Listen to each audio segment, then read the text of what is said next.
Hello, hello, and welcome to another live stream. Let me know if you guys can hear me okay. I'm having some technical difficulties. Hopefully, we're live. Let me know if my mic sounds okay. Hey, everybody. Hey, hey, hey. Thank you for joining me.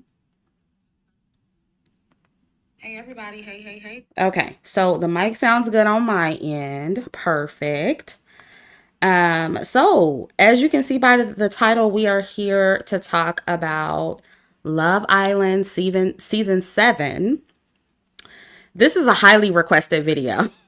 Highly requested. I sat there and watched 30 plus episodes for y'all. Hated this show. We're going to get into why in a minute, but I did this for y'all and I'm not going to hold you. I'll probably never watch this show again.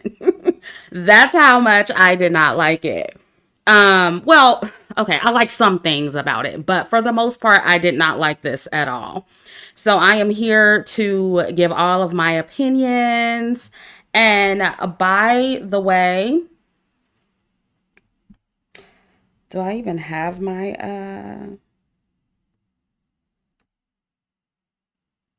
let me see, where did I put my okay, here we go. Love Island. Yeah, and what I was gonna say is, oh my God, now my slides aren't working. I told y'all I was having issues. Why aren't my slides moving? Do you guys see the slides moving? Because I don't see anything.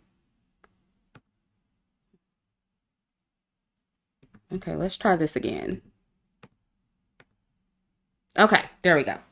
So, I am doing content for Neptunian members and patrons again. I will be dropping a video soon. I've been MIA because my birthday was last week. Plus, I have a knee injury. It's just been a mess, but I am back. So, if you're interested in my exclusive content, the links to watch are in the description box. I will be posting new content soon. Now, back to Love Island. So, for those of you who don't know, Love Island is a reality dating show where a group of single young adults, they live together in a villa. They're isolated from the outside world for over a month. And the core premise of the show is that the islanders must form a connection with someone else in the villa to stay on the show. And whichever couple has the perceived strongest connection wins $100,000 in the end. So they mingle with each other, they pair up based on attraction. There are also new people or quote unquote bombshells that join the villa every few days in the beginning of the show. And they also split up after a few weeks and go to a separate villa called Casa Amor where they meet new contestants. And after several days, everyone reunites and decides whether or not to stick with their previous partner. Or, they can choose to couple up with someone new. And any islanders left are single or what they call vulnerable or whatever, and they are eliminated. And they also have, all these fun games and challenges on the show where everybody is pretty much kissing and flirting with the people they aren't coupled with. And it's basically designed to either start drama between the couples or between the people or build new connections. And I have to say, as a first time viewer, the show is definitely entertaining. Like, I'll give it that. It's entertaining. Because if it wasn't, I wouldn't have been able to watch all of those episodes. So I can see why a lot of you guys like it. I can see why it's so popular. But like most other reality TV, you can tell a lot of this is fake because it's just not possible to really know someone or fall in love with someone or even be close friends with someone in a month's time. You know what I'm saying? And also the fakeness, I didn't like the fakeness, but it's a reality TV show, right? And so that's one reason I don't like shows like this.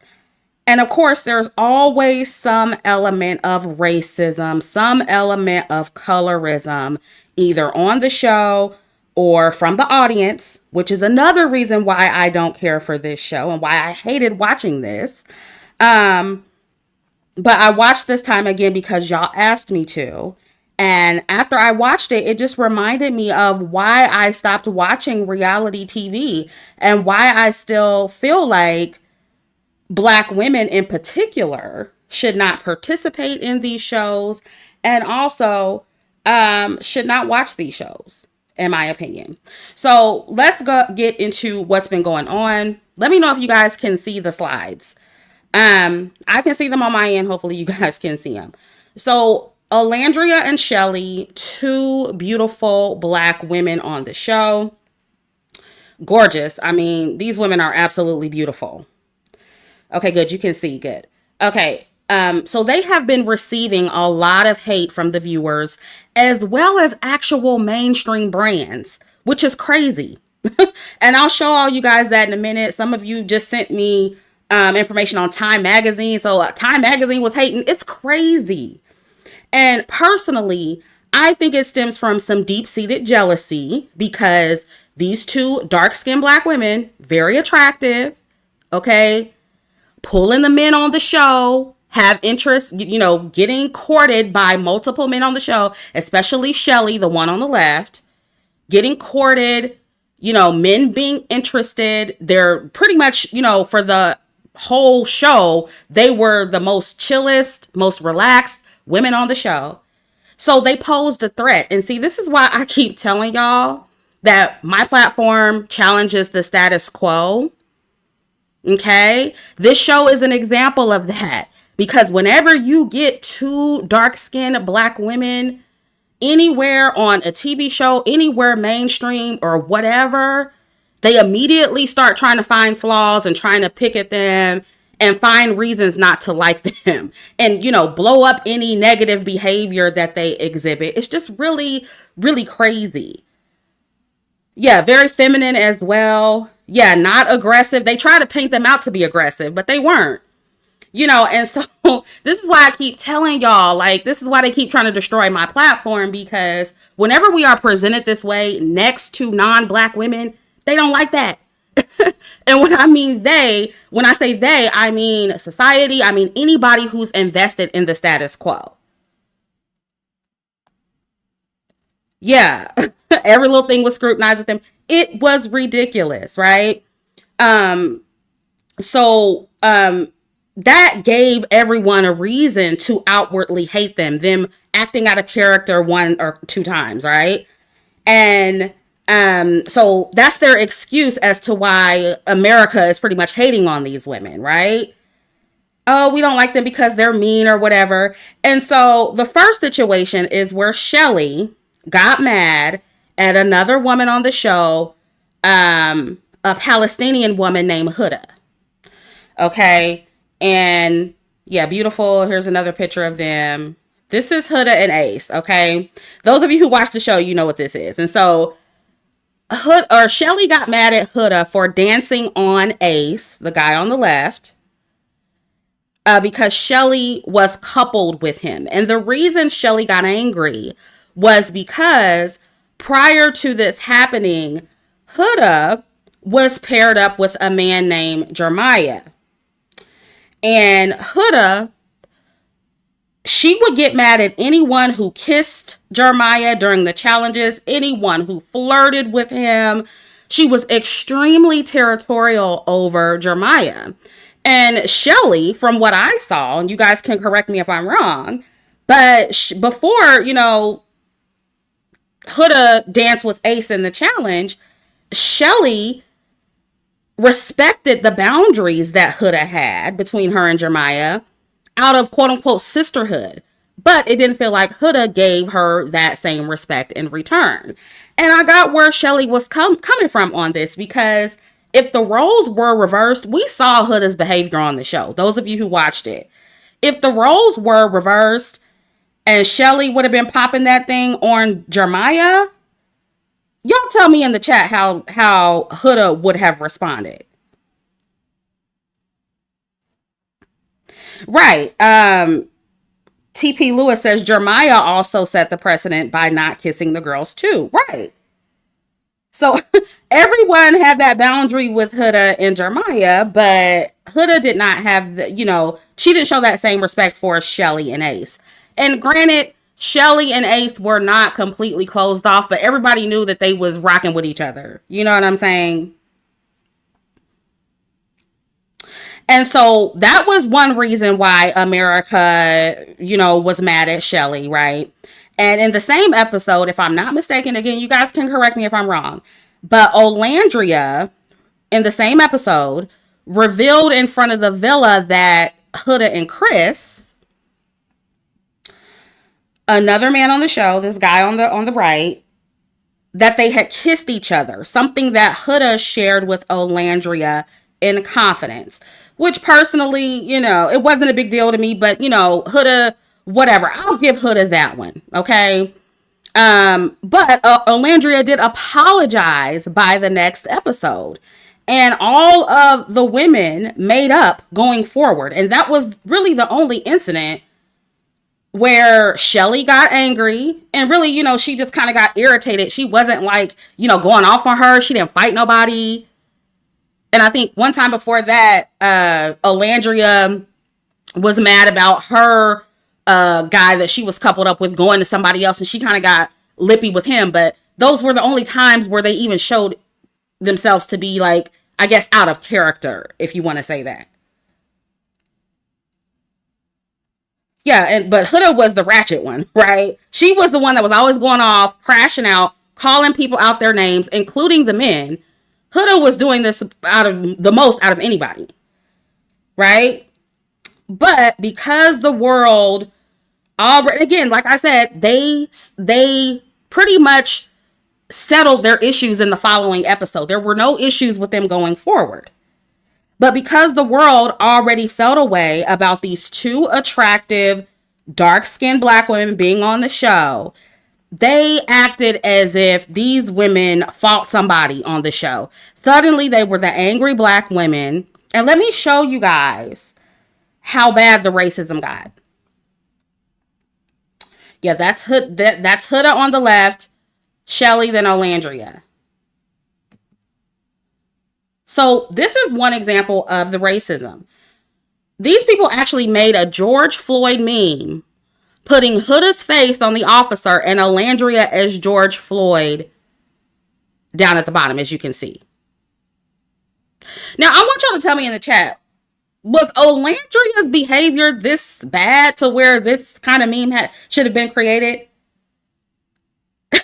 Like, this doesn't make any sense at all. Like, when y'all sent me this, I was like, wait, are you serious? Over that one episode? Like, and as somebody who was watching the show as I was watching along, when I saw that episode, I didn't think it was a big deal. Like, I didn't know the internet was crashing out like this, y'all. Somebody sent it to me, and then I had to then do more research, and I'm like, wait, what? They was mad over that one thing? This is insane. I can't believe, like, the way they've been exaggerating this is crazy.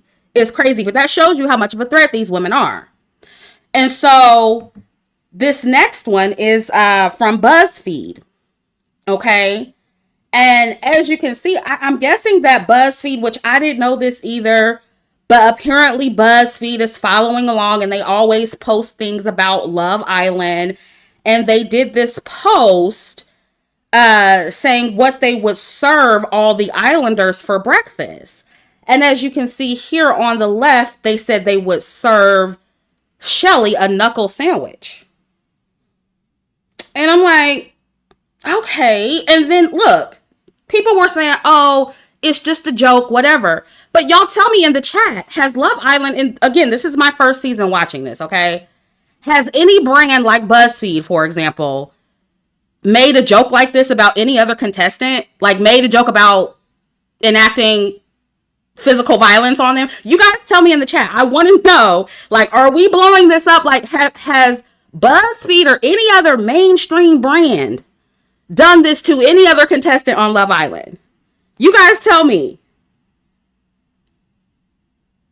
Okay, you guys are saying no. This is crazy. Yeah, this is BuzzFeed, y'all. BuzzFeed of all people. And they apologized. I'm not going to read it. You guys can read it for yourself. They apologized. But yeah, that was after the backlash to this. So they're quote unquote joking about giving Chelley a knuckle sandwich because she checked Huda for not respecting her boundaries the same way she respected Huda's boundaries with Jeremiah. Insane. So next we have overnight oats. So overnight oats is something, and you guys note that, you know, take notes when it comes to these brands, because now you don't have to support them now that you know where they stand with this. Okay? If you choose. I'm not telling you what to do. I know I won't be supporting them, which I never really fucked with BuzzFeed anyway. Overnight oats, I've heard of them. I didn't know too much about them. But I guess a commenter in overnight oats comment section said, send Chelley some, you know, she loves her breakfast. And Oats overnight says, we could never do that to Huda. And once again, okay, you can say, okay, no big deal. But has Oats overnight or overnight oats, whichever one it is, have they ever done this with any other contestant? I guess what I'm trying to say is, have any other brands in the past, because I know Love Island have been on for years, has any other brands gotten this invested to where they're publicly taking sides with one contestant over the other? Like, can you guys answer me? Like, has this happened in the past ever with any other contestants? And so, like, I could see if they did this on a regular basis, but it's very interesting that they're just now starting to do this stuff when there are two beautiful black women on the show. Two beautiful, desirable black women on the show. The timing is really interesting. That's all I'm saying. It's very interesting. Okay, well, if you guys are saying that this has happened in the past, please send me the receipts. Please, because I want to see it. And so next, we have Time Magazine. And you guys just sent me this. Oh, my phone's ringing. I'm going to have to call them back. You guys just sent me this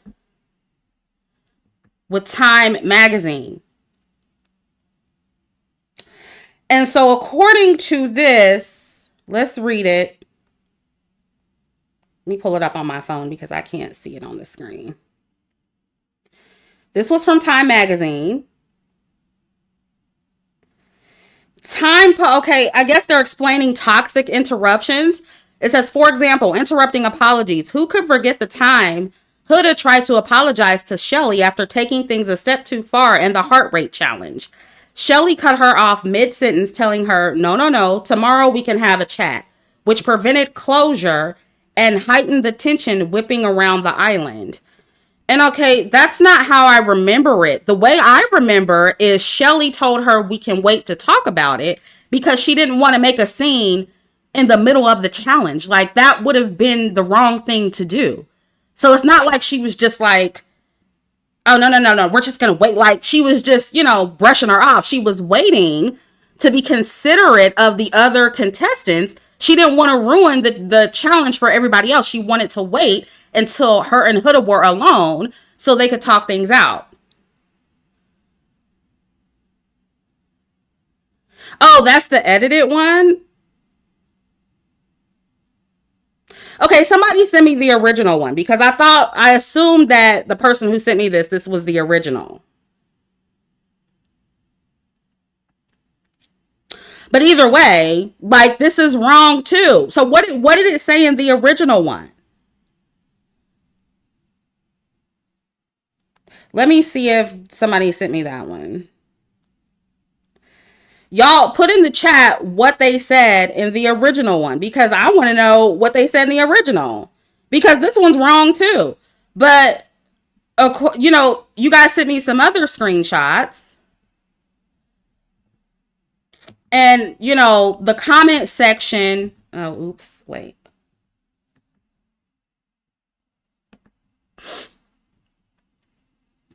I'm not sure why it's not allowing me.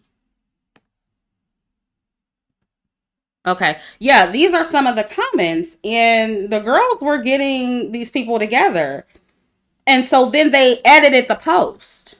And you guys can pause and read those.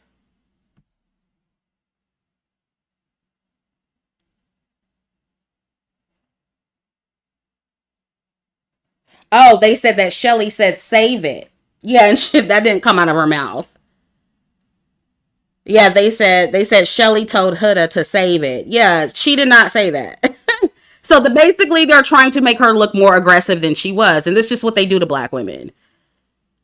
And you know it would have still been a problem, right? Because Time Magazine, even in this edited post, right? Time Magazine is saying that, oh, she left it alone. She basically they're saying that she didn't get closure right in that moment. So Chelley was wrong. But had Chelley would have given that closure right in the moment, you guys do know that she still would have been an angry black woman, right? If Chelley would have just blown up and said what she had to say right then and there in the middle of the challenge, it would have still been an issue. They would have been like, oh, and this is what black women do. And why did she have to ruin the challenge? Why did she have to say something right then and there? Why couldn't she have waited until they had time alone? Do you see what these people do? They're so full of shit. And all of this is rooted in them just being mad that Chelley is pretty. Like, I hate to just kind of minimize it like that, if you want to say, but that's what this is based in. They're mad because Chelley is pretty, she's desirable, she can give the non-black women on the show a run for her money. Huda is in there acting a fool. A lot of the white women relate to her phenotype. So they're trying to play up what Chelley was doing to put her on par with Huda, when Huda was the real masculine one. She was the one going off. She was the angry woman, not Chelley. So this is the manipulation people do to try to fuck with people's head and try to make it seem like, oh, it wasn't Huda's fault. She's the innocent, white woman victim. It's Chelley that's really the problem. No, we're not crazy. We watched the show with everybody else. That's not what we saw. Yeah, Huda was the aggressor.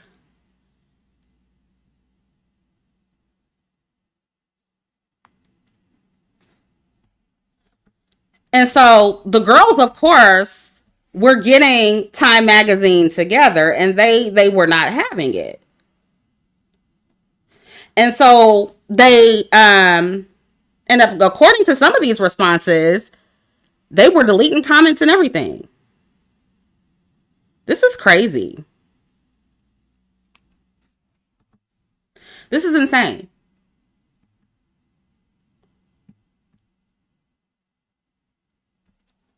See, I'm not sure why in this climate they're thinking that black women aren't gonna clock what's going on. Like, we're not stupid, and we know why y'all are mad.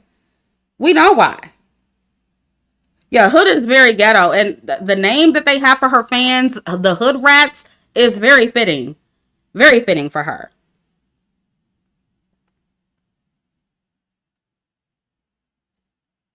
And so, what else do we have here? We have this is Time Magazine, and then we also have this video that someone sent me from TikTok, where a woman, of course, a white woman, was pretending to. Well, I'll just play the video here.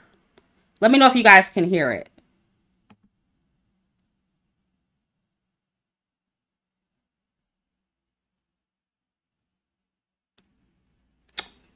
It says naming your pun. Okay, did you guys hear that? Because I couldn't hear anything.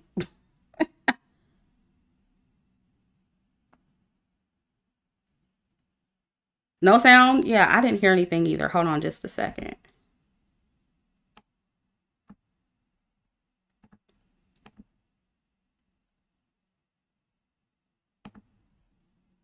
Naming your black punching bags, Olandria and Chelley, and then It's Olandria and Chelley.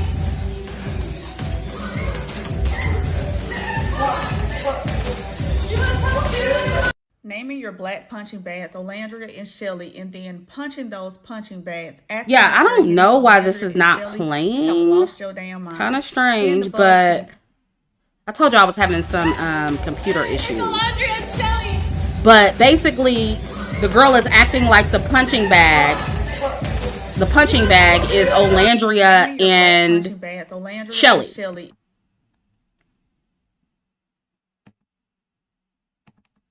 Hold on, let me see if I can fix it.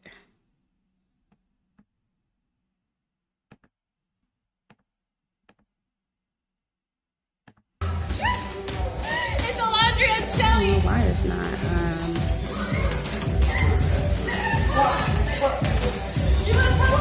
not. Naming your black punching bags, Olandria and I don't know why Chelley, the sound and isn't then on. That's punching so those weird. It was punching just bags, working. acting like. Hold on just a second.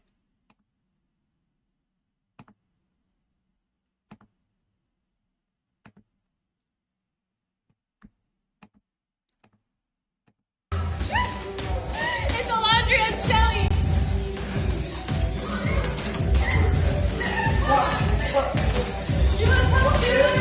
Naming your black punching bags, Olandria and Chelley, and then punching those punching bags, acting like you're hitting Olandria and Chelley. Yeah, I don't know why it's not working. That's so weird. It was just working. But anyway, that was the situation with that. Oh, y'all can hear it? How come I can't hear it? So you can hear the last one? Okay, hold on. It's Olandria and Chelley.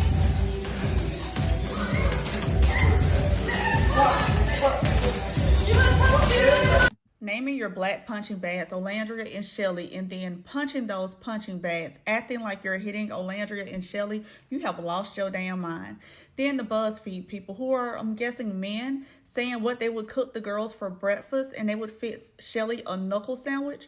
So we're gonna fix her a big old plate of DV. Like, what are we doing here?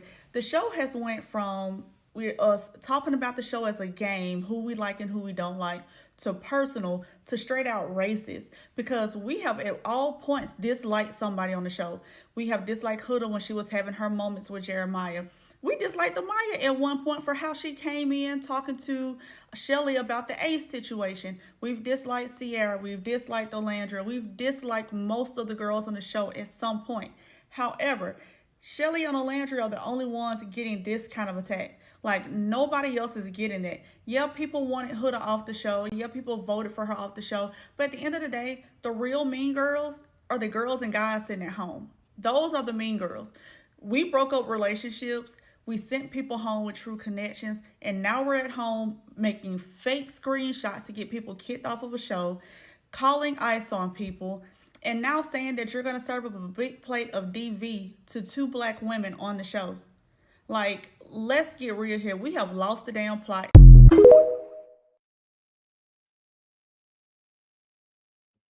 Yeah, so you saw that. I couldn't hear what that woman was saying because I can't hear it on my end for some reason. But you get the point. And I also heard that people were calling Olandria an ape and a monkey. I didn't get the proof for that. I was trying to find it. I don't know if that's true or not. You guys can tell me in the chat. But yeah, so apparently that was an issue too. And mind you, Love Island did not issue a statement about the racism against Olandria and Chelley. But to my understanding, they did issue a statement after people were dragging Huda. Because Huda did get dragged too for crashing out. For a minute, but people, forgave her. They kind of forgot about it. But they just kept dragging Olandria and Chelley over and over and over again. So this is why, you guys, this is why I encourage black women in particular not to watch the show. Stop going on this show altogether, because the racism, the colorism that black women typically have to endure from the viewers as well as production, it's not worth it to me. This is ridiculous. And y'all tell me, do you think Chelley and Olandria's behavior on that one episode warranted all of these responses? And again, this is what makes me believe that this isn't just racism. This is pure jealousy stemming from Chelley and Olandria being attractive, fit black women. And they especially did not like that Chelley was being courted by multiple men on the show. They didn't like that Nick, a white man, very obviously wanted Olandria. I feel like that's another reason the girls were mad and trying to, downplay the fact that they had some sort of connection. Because Nick wanted her from the very beginning, let's be clear. Even though she was curving him, which I'll get into in a minute. But what they did on that one episode did not warrant this kind of response. It just didn't. And again, both of these women, Olandria, Chelley, they were some of the most chill, least problematic women on the show. It was Huda who was always crashing out, acting angry on multiple occasions. And again, the viewers did drag her for a minute, but they kept on forgiving her and they kept her on the show. So much so that she ended up in the top 4 at the end of the show. Despite Chelley and Ace having a much stronger connection. Huda was the most problematic, the most masculine, the most immature contestant. But I feel like they kept her around because people like seeing messy reality TV, and Huda brought the mess. So she definitely got as far as she did because she was good for ratings. That's what this was about. And I also feel like people kept writing for Huda because, again, they wanted her to beat out the black women on the show because they felt like someone like Huda, someone with her phenotype, was more deserving to be there than Chelley and Olandria. That's what this is about. A lot of America, let's just call it what it is, y'all, okay? A lot of America is still stuck on this Kardashian type aesthetic, right? Which Huda has. So this is favoritism based on that. Because if a black woman even displayed half of what Huda did on this show, she would have been gone a long time ago. Just like they kicked out Chelley. She would have been kicked out too. And because Huda was such a crash out, a lot of people had to exaggerate the black woman's behavior on the show and make them seem just as bad as she was when they weren't. And I also saw, and you guys can correct me if I'm wrong, I also saw somebody say that Chelley said that she cried a lot more on the show, but the producers cut it out. Cut out all the times that she cried. And from what I'm hearing, like Clark, another black woman on the show, they said she would pray every night with the girls. Why weren't they showing this stuff? We know why they weren't showing it. They didn't want black women to be seen in a good light. Yeah, Sweet Tea said they cried the most. Yeah, so these producers, they can't show religion. Okay, I'll take that back then. But they know what they're doing either way. And can we also talk about how if Huda were black, she would have never made it as, like, one thing about, okay, you guys can answer me this. Have they ever cast a black single mother on Love Island? I'm just curious. Have they ever done that? For those of you who have watched Love Island, have they ever cast a black single mother?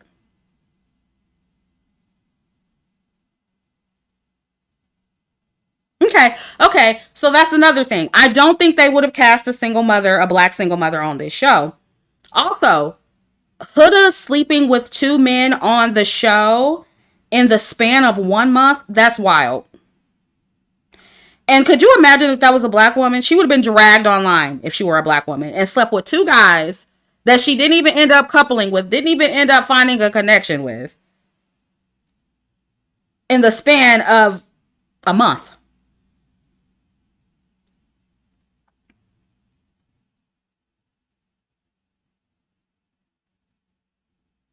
So I'm just pointing all this out, and see, this is why I feel like I don't want to see as many black women watching this show next season. I'm gonna need y'all to stop watching. Like, if y'all come to me and complain about next season and the racism, I'm not making no video. And if I do make one, it's gonna be holding y'all accountable and saying, okay, you saw what happened on season 7, so why are you watching season 8? Why are you doing that? Yeah, I don't, and this is why I don't like these shows, y'all. This is why. And let me also say this, because I saw a couple of black women who were siding with Huda. Y'all are weird, because she and women who look like her, they rarely ever stand up for black women. And I feel like the black women who are, siding with Huda and who like her and throwing Chelley and Olandria under the bus for her, you either doing that because you act like her, you're toxic like her, or you relate to her because she's a baby mama or she's a single mother. That's why. Because I can't think of any other reason why you would be siding with her. But like I said, the fan base, the hood rats, the name of her fan base is very fitting for y'all. Because why she was the hill some of y'all chose to die on, I don't know. And if you are a black woman and you're defending Huda, you're embarrassing yourself. And if I'm not mistaken, didn't Chelley and Olandria vote for Huda to stay on the island when she almost got voted off? Like, did that happen? Or am I tripping?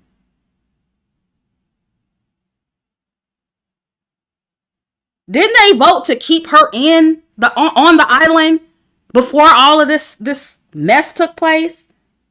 Yeah, okay. So it did happen. So do y'all see how, once again, black women being kumbaya with these women always comes back to bite you in the ass? When are you going to learn that these women are competing with you? Your competition first, and then all that sisterhood kumbaya stuff, that comes second for them. And see, for black women, sisterhood comes first. Y'all need to stop that shit. Especially if you're going on in a show like this where the environment is so competitive. You're not friends. You're not sisters. Okay? You're not. They're competing with you. Black women, you need to wake up. And do y'all remember when Huda made that statement to Chris, when Chelley got mad at her and she was like, would it be a problem if I were ugly? And see, I didn't want to be petty because, y'all get real sensitive when I start talking about the looks of non-black women. Even other black women get sensitive about that. But Huda she don't look like that naturally. Huda changed her whole face. She changed her nose. She got rid of that dorsal hump. Remember I told y'all a lot of the Middle Eastern women get rid of that dorsal hump on their nose? Yeah, that's what Huda got a nose job. And I think she got a BBL too. So for her to even make that statement, oh, would it be a problem if I were ugly? And all I'm saying is that is a comment that a non-black woman who frequently competes with black women for black men, that's the type of shit they say. And see, that's why she was bragging about raising Ace's heart rate during the heart rate challenge, because she was in competition with Chelley. The whole time, like, I just feel like a lot of y'all missed that. A lot of y'all missed that Huda was low-key competing with Chelley. Even when it came to Chris. Chris came there for Chelley. He didn't come there for Huda. And then when Huda started, like, seeing that Chelley was more into Ace, I feel like, and here's another thing. Huda, I feel like, was never even attracted to Chris. Because if you remember what Huda said at the beginning of the show, Huda said that she liked, quote unquote, pretty boys. She liked pretty men. And Jeremiah was like pretty to her. I don't know what y'all saw in Jeremiah. I know he's a model, whatever. I didn't think he was that cute, but whatever. But yeah, so that was a whole thing. And I feel like Huda only, even wanted Chris because he knew Chris wanted Chelley. So she kind of wanted to try to take Chris from Chelley. And Chelley, because she didn't go on there trying to be, trying to chase and be thirsty, she was like, oh, okay, well, if Chris ain't trying to push up on me, then I'm going to just go with Ace, whatever. And then that's why I think that Huda really just kind of didn't want Chris after that. Because Chelley, Chelley wasn't trying to compete with her for that nigga.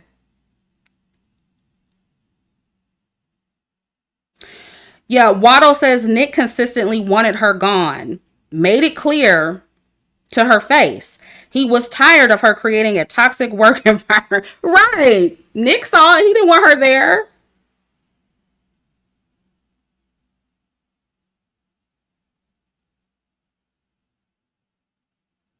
But yeah, so I'm trying to help you guys understand how these women are very competitive and how some of y'all just don't want to accept that. Because I'm pretty sure even after this live stream, y'all are going to be like, oh, and Chrissy's hating on Huda. Chrissy's always hating on non-black women. I'm like, they're competing with you. What do you want me to not say it when it's clear as day?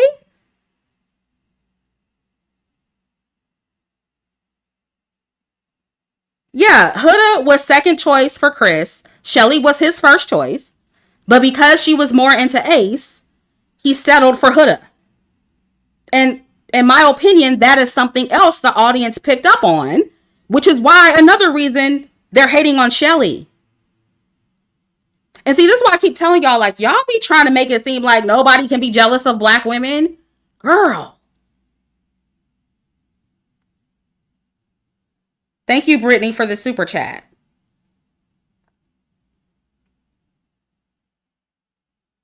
Yeah, the audience picked up on that, and that's why they were hating on Chelley, because they wanted all of the black men to want Huda. I want you guys to understand, like, this is how women compete, y'all. This is how they compete. Even if they don't necessarily find Chris attractive, because they identify more with Huda, they wanted all the men to want her. Or women who look like similar to her, or similar to them, white women. So it hurt their ego that she kept getting rejected. She got rejected by Jeremiah. She ultimately got rejected by Chris. He wasn't even her first choice. She got rejected. What's that white boy's name that didn't really fuck with her like that? He got voted off. I forget his name. He had blonde hair. He didn't like her like that either. He was like, I don't really, basically saying that he didn't really feel the connection. Yeah, TJ, that's his name.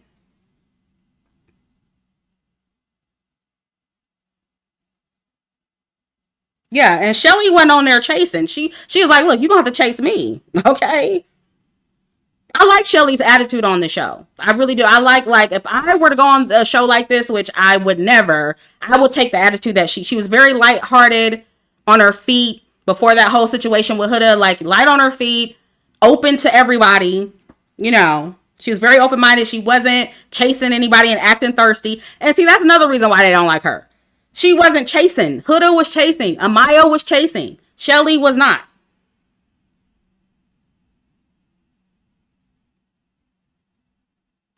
And another thing I saw here, where is it?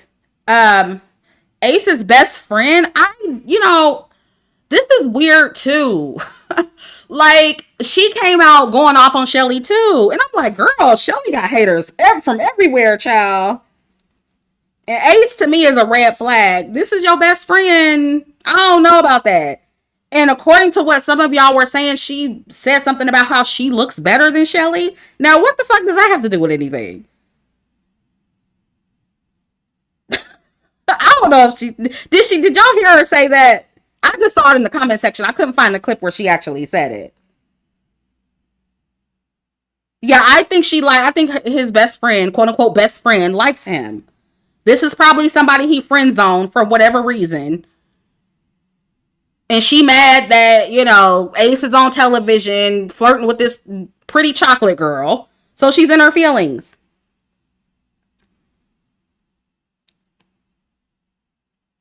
Girl, it's just crazy. But this is why I keep telling y'all, once again, a lot of these non-black women are very competitive with black women. especially dark-skinned women, they lose their minds when we get attention that they think belongs to them.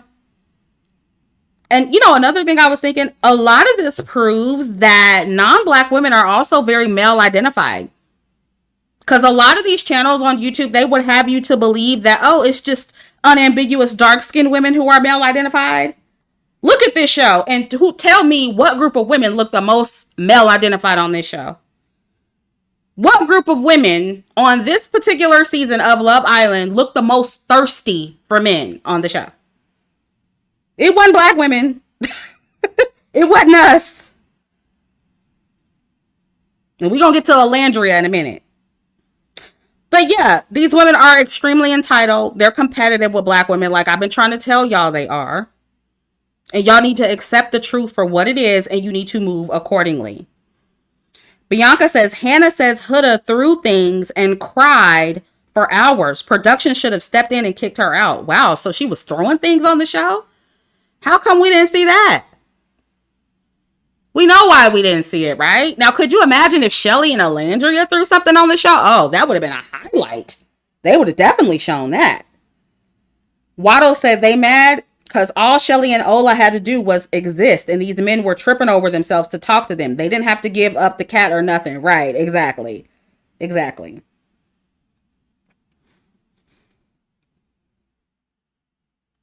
Now, let's move on to Nick and Olandria, or Nicolandria. So Olandria, this beautiful dark-skinned black woman, I think she's from Alabama, right? Olandria came to the villa looking for a country black man. And let me tell you something. Olandria was getting on my nerves, girl. Not because she was, you know, kind of like reserved. That wasn't bothering me as much as the fact that she was so stuck on Taylor. Like, I just was trying to understand. I was trying to understand. I was like, Taylor?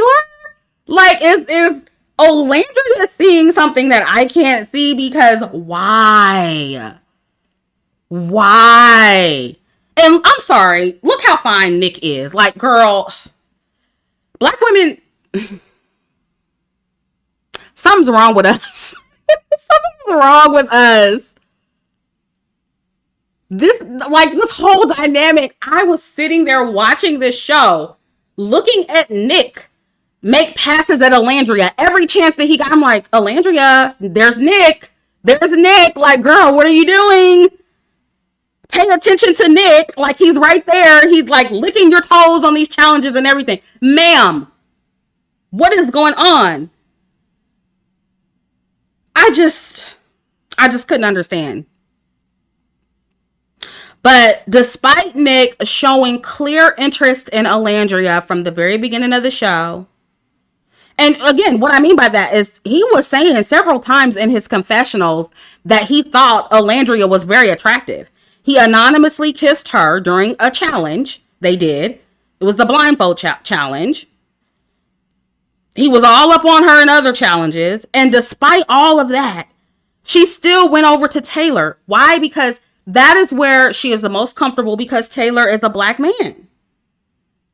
That is the reason. And this is what we always talk about on this channel. And, you know, when I saw Olandria and Taylor for the first time, they always had more of a friendly vibe to me.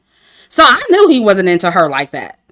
And it was confirmed, if you remember, when Taylor told Ace that the physical attraction wasn't strong between him and Olandria. I knew then. That was my confirmation. I knew before then. But when he said it to Ace, that really confirmed it for me.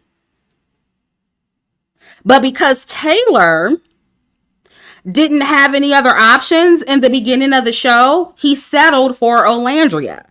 And he tried to work it out so he could stay in the villa. But like most black women, Olandria, she couldn't see that she was being settled for. And because she was so into Taylor, she limited her options. She closed herself off from mingling with Nick. And she even closed herself off to, what was that man that came in on Casa Amor, that dark-skinned man, that kind of like thick, muscular man? She even closed herself off with him. And he was, to me, even showing. Didn't he come there for Olandria? Yeah, Jalen. Didn't he come for Olandria? He specifically came for her. And she still chose Taylor over him. I was like, oh my God. What is wrong with Olandria? Okay, y'all saying Jalen wasn't her type. Okay, listen. Okay, Jalen may not have been her type. Nick may not have been her type. Why is Taylor her type though? Like, I wish I would have put up a picture of Jalen. I feel like if it was me and I had a choice between Taylor, Jalen, and Nick, Taylor would be last in place. Last choice. He would be last place.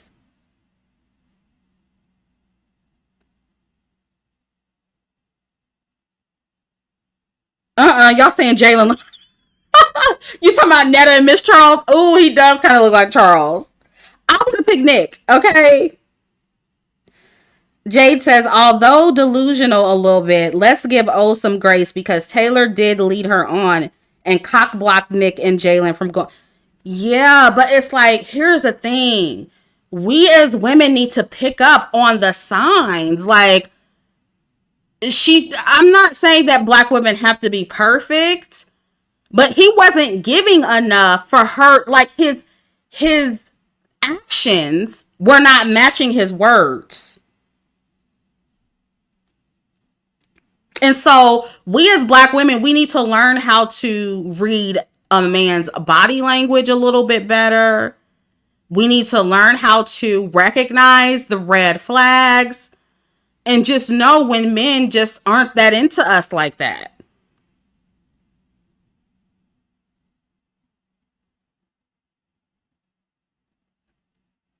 Because both Jalen and Nick to me were giving more than Taylor to me, showing more attraction to Olandria.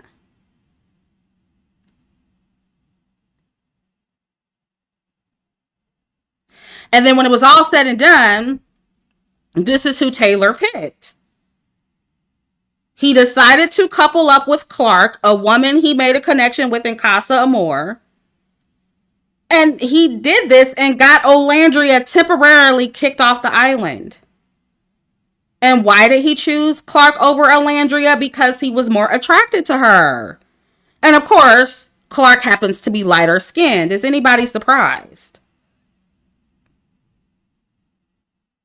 But we know that Taylor was more attracted to Clark because suddenly he's planning dates. He's doing things he never did for Olandria. He's way more affectionate. So this is what I'm saying. I feel like black women, we need to learn how to pick up on those little things because girl, it was clear as day. Clear as day.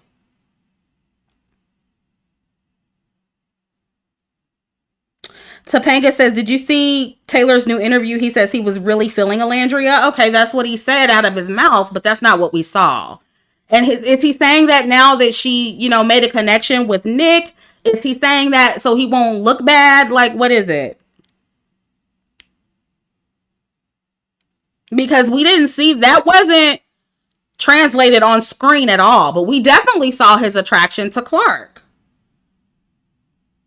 So based on what we saw on the show, it looked as if Taylor was using Olandria as a placeholder until somebody else better came along. Now, does this sound familiar, ladies? Does this sound familiar? Like, black women, how many times have we seen this scenario in the real world? Are y'all not tired yet? Are y'all not tired of this? And,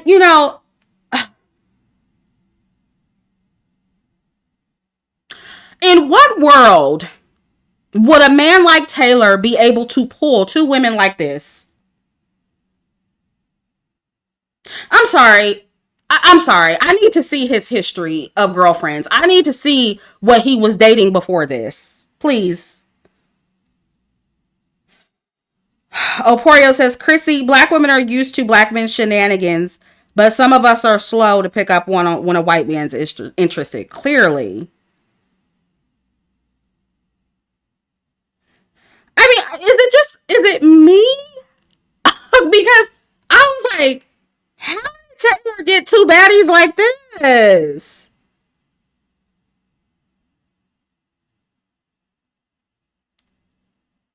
Because he was on the show and they were trying to make a connection. That's why I said these shows are fake as hell. Clark, I don't care what nobody says, she was not into Taylor like that.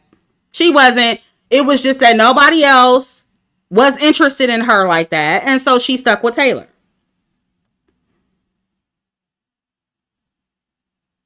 See, we have to remind ourselves that this is a reality dating show, and in this particular scenario, Olandria and Clark felt like they had no other options. Okay? And I feel again, I feel like Clark was playing along with Taylor. Because she didn't have any other strong connections. He was the safest option. Just like Olandria at first was the safest option for Taylor.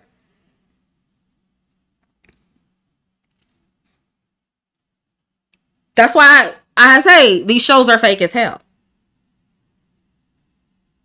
And seeing how everything unfolded between Olandria and Taylor, it just proves so much of what I've been saying on this channel for years now, ladies. Olandria, like many black women, she does not know how to vet men. She can't differentiate between real and fake attraction coming from men. She certainly wasn't fully open, it looked like, to dating white men. And I'm going to tell you something. She probably still isn't. And what's wild to me is that the producers, like, oh my God. One thing the producers got right was they saw the connection between Olandria and Nick. They saw it like we did.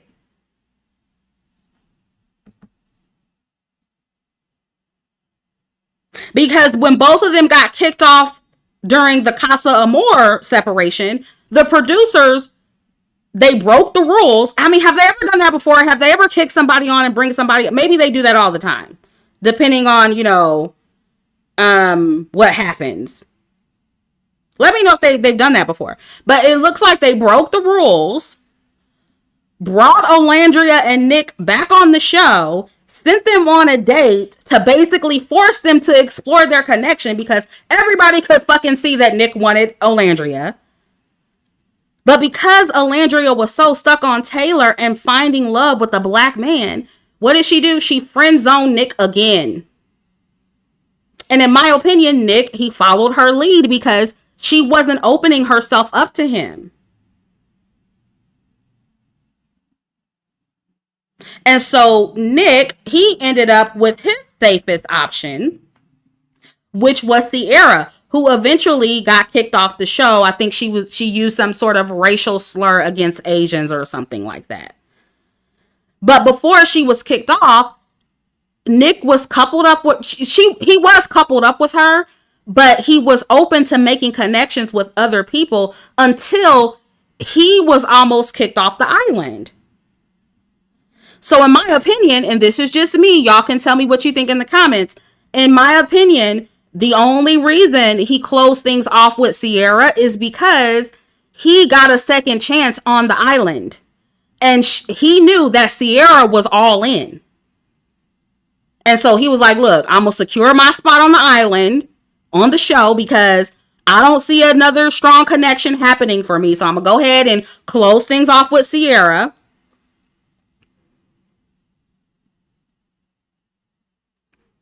That's what it looked like to me. And Nick, he was getting a lot more from Sierra. She was putting out. So he was getting more from her physically. He was getting more attention from her. She was initiating when, she was like, basically trying to force him to close things off with her. So he went with it. And did you see the part in the show where both Olandria and Nick, they confessed to kissing to Sierra and everyone else? And then Sierra, I forget what she said, but she expressed in so many words that she didn't care. And out of everyone, she was glad it was Olandria. And it did come off Like she didn't see Olandria as competition or a threat. I wonder why that is. Is it because she's a black woman? Because that's another thing. You know, I'm not trying to say that's why she said it, because we don't know. But that's another thing black women or non-black women will just automatically assume that, you know, their man would never want a black woman. Nick would never want a black woman. You know, he has me here. Why would he ever choose Olandria over me? Type shit. Yeah, she thought that Olandria was not competition. And it also could have been because Olandria wasn't really trying to give him the time of day too. But, you know, again, we all saw it. Nick was very attracted to Olandria from the very beginning. And in my opinion, this is just me, I think that Nick or Olandria had just as much of a shot with Nick as Sierra in the beginning. But Olandria was just so far up Taylor's ass. You know? And I'm like, it was such a missed opportunity because I feel like if they would have explored that connection from the beginning, they would have probably won the show. Because they had so much fanfare. Like, everybody was like, Nick Olandria, oh my God, we want to see Nick Olandria. That's why the producers brought them back in the first place.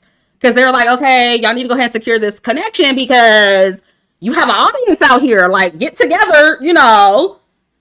They would have won. Love and Light says, did you see how supportive Nick mom's and sister? Yes, especially over Sierra. They even got a cake with the print of the Soul Ties kiss. Wow. See? Everybody was rooting for Nick Olandria. And they... oh my God. I hate to blame it all on Olandria, but girl, this was her fault. Oh my God. And this is just... it's just a representation. Like, it's such a case study. Because this is what happens in the real world, y'all. Y'all are sitting there curbing these... I'm not saying that Nick is perfect, because he's not. I'm going to get on him in a minute, because I don't like something he said. But, you know, this is what y'all do. Y'all be curbing these non-black men who are better options for you. For these niggas that don't even be wanting y'all like that. It's just crazy. And something else I saw, people were saying that, oh, Olandria broke girl code because she got with Nick after Sierra got kicked off. Because, you know, I guess they considered Sierra and Olandria such good friends. But if you remember, Sierra voted for Taylor to stay in the villa when he almost got kicked off. So was anybody talking about how she broke girl code then? And then she tried to make it seem like, oh, it was for Nick. I voted for Taylor because I know him and Nick are close. No, you did not. That's not why you voted for Taylor. You voted for Taylor because you didn't want any other competition there for you. This is what I'm trying to tell y'all. Like, this is what y'all don't get, how competitive these women are. Non-black women are very competitive.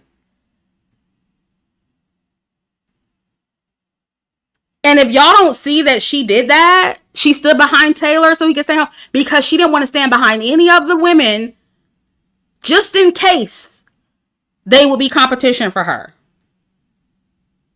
Just in case. And y'all didn't, yeah, she was very calculated. And y'all didn't see that though.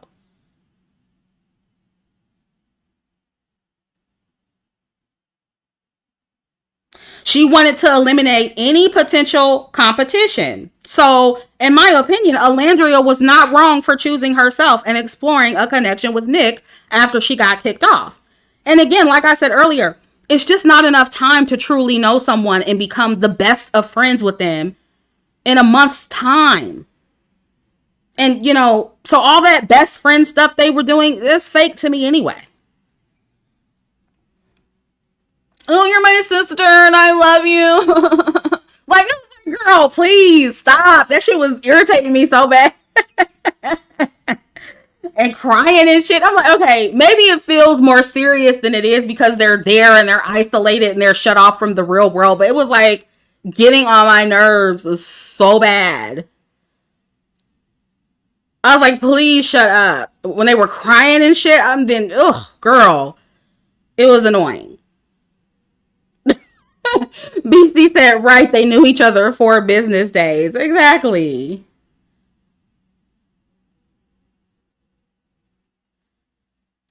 Yeah, so it was all fake to me. And see, this is what when I think about too, like when people were criticizing Olandria for being uptight and not very touchy or affectionate with Nick or with men in general outside of the challenges. Girl, it ain't been a long time. You know what I mean? And look, listen, let me tell you this. Let me say this. If it were me, I would have been touching all on Nick because I am a touchy-feely person like that. Like, I can know a man after a couple weeks, and if we like each other, oh yeah, I'm gonna touch you. I may not fuck you, but I'm gonna be touching you. I'm gonna be running my fingers through your hair. I'm gonna be flirting. And so there were some moments when I was looking, I was like, Olandria, touch him. Like, when when they were on their last date and Nick started crying, I wanted Olandria to wipe his tears. Like, reach out to him and cup his face and wipe his tears. Damn it. Like, touch him, Olandria. You know what I'm saying? Is she shy? Is that what it is? Okay. Because, girl, I was like, girl. And then he fine, too. Such a missed opportunity. Watto says, let's be mindful that Ola is from Alabama, but she didn't know she's dealing with a white boy from Jacksonville, Florida, a.k.a. Chocolate City. And, girl, did y'all see? Look at this. Nick was all up on this girl. Let me tell you something. Okay, I'm not going to say that because this is not Chrissy After Dark. But girl, let's just say if this man was licking my toes on a television show, I wouldn't have fucked him. I wouldn't have done that. But we would have been touching a lot more. Let me just say that. Yeah, and he a freak. Girl. I was like, Olandria tripping. There were so many times I wanted to just reach to the screen and be like, Olandria.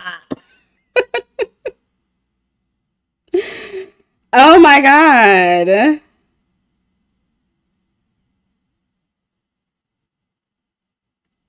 And so I feel like it was several times Nick was doing that, trying to show her, like, I am very attracted to you. And Olandria, just like she is in this picture, she's like, oh my God, clutching my pearls. I'm like, girl.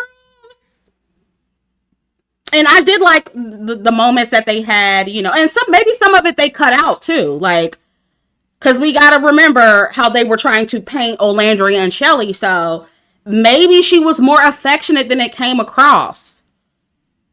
Maybe we didn't see those moments. Maybe she did wipe his tears when they were on their last date. Because I'm like, girl, if you don't reach out to that and embrace that man, embrace him, girl. You know what I'm saying? Like, they weren't touching enough for me.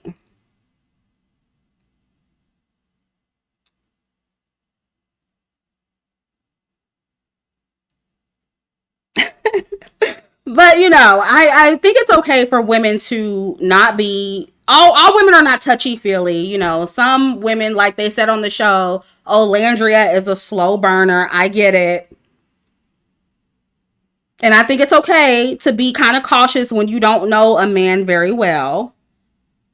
But and another thing is this, like, if Olandria is like that, and she's just more reserved and it takes her longer than normal to open up to a man and be affectionate with a man, because remember, she wasn't really that affectionate with Taylor either.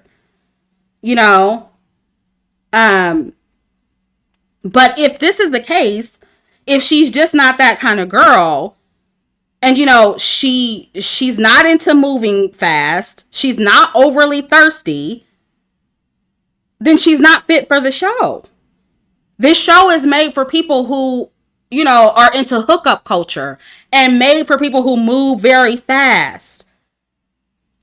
So maybe Olandria, she's just too classy. She's too reserved for the show. She belongs probably in a more refined environment. You know what I'm saying? And that's okay too, because I would love to see her in that kind of light. Like, because Olandria has that look, that upscale, classy, refined, model-esque type of look. So maybe she belongs in that kind of environment.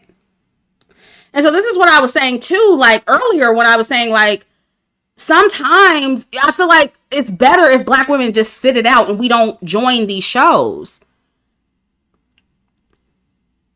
You know what I'm saying? And we go to other places that are more, not only more beneficial for our image as Black women, but just more classy and refined. You know what I'm saying? Just more luxury and upscale. You get what I'm saying? Because Olandria definitely has that look. But all I'm saying is that if you're going to go on the show, then, you know, participate. At least touch the dudes a little bit more. But like I said, I get it. I do get it. I see both sides of it. But, you know, I feel like overall, though, because based on what you guys were telling me, like, even though the racism was really bad this particular season, like, based on what you guys are telling me, it happens all the time. And so if we know that this happens all the time, then we need to remove ourselves from the show. And I feel like a lot of Black women, like Olandria, don't know their worth. They don't realize that they could be doing something so much better with men in the real world if they position themselves in the right environments. But we're limiting ourselves not only to Black men, but, you know, limiting yourselves to these trashy dating shows and then getting embarrassed while being on them when they're not even really the best look.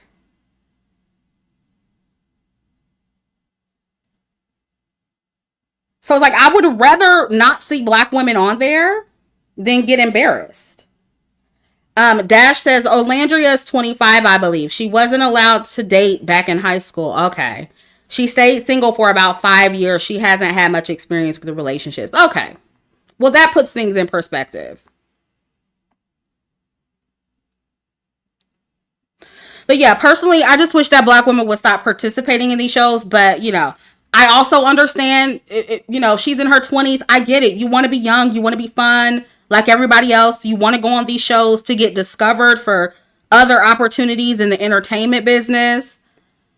So, you know, I'm not trying to rob them from their experience.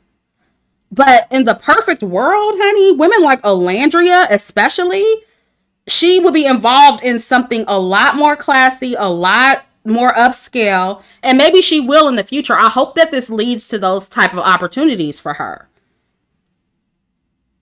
But I just feel like, you know, Black women, we don't see our own value. We don't see our own potential.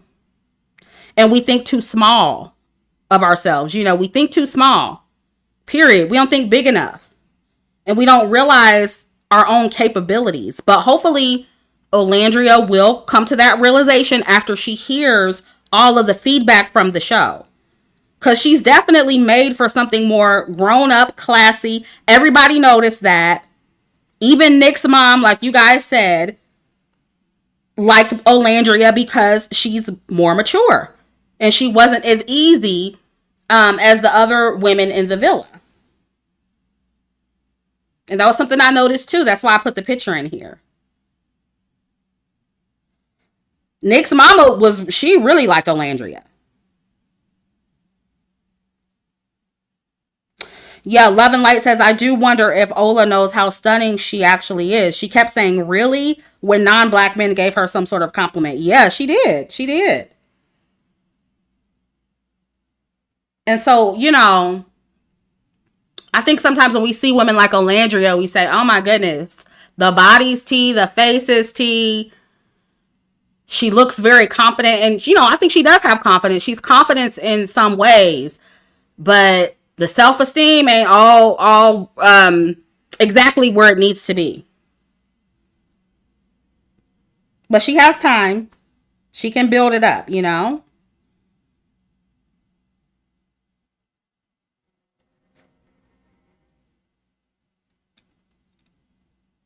I think maybe Olandria did do some sort of modeling before. A lot of these people that they cast on Love Island are models. So they purposely attract these, you know, exceptionally, or they purposely cast these exceptionally attractive people because they know that's what most people want to look at. Super says, Olandria is 28 years old. I have a similar look. Where would you recommend I go to date men? We'll do another live stream on that. And I've actually shared that advice in several videos, but we can talk about it in another video. I might do that for Neptunian members and patrons because it's too many people that be getting triggered on here when it comes to like dating and me advising black women in particular where to go to meet men. Y'all be getting a little too triggered when it comes to that. So I'll probably leave that for my members and patrons, to be honest. Those videos of mine trigger people real bad.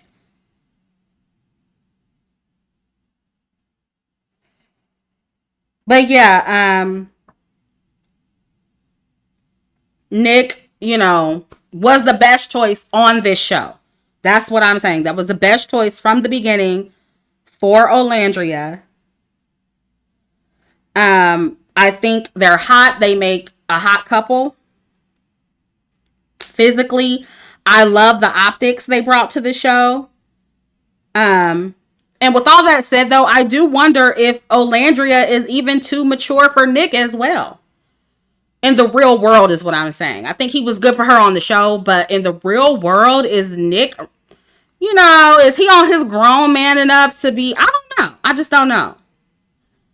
Because he said something in the show that was kind of a red flag to me. He said something about how he doesn't plan or something like that and he has no direction. Something, y'all can remind me what he said in the chat, but something like that he said. And then Olandria responded and she was like, oh, I'm the exact opposite. I plan everything. So I don't know, maybe they could balance each other out like that, but that does give me, that's like kind of a red flag to me.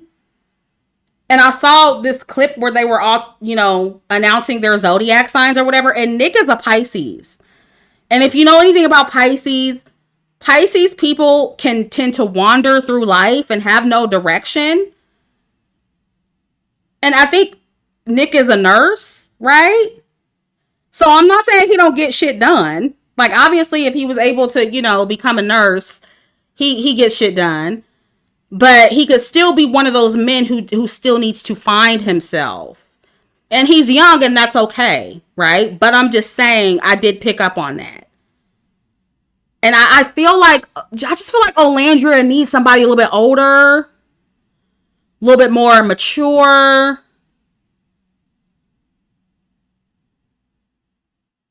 You know what I'm saying? Yeah. But optics wise, I like this for the show, but I'm just saying in real life, I just want Olandria with somebody a little bit older, a little bit more mature. She definitely needs to keep dating out and expanding her options to non-black men. Because I don't know if you saw, but Olandria had a pretty decent white male fan base. The white men in the audience, oh baby, they love them some Olandria, okay? So if she don't get nothing else out of this show, she needs to get the message that she needs to open her options to non-black men and especially white men because they love them some Olandria. With her pretty chocolate self. They love her.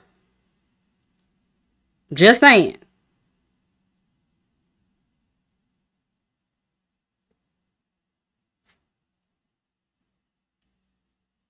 Wait, can y'all hear me? Uh-oh, did I cut out? What's the last thing you heard?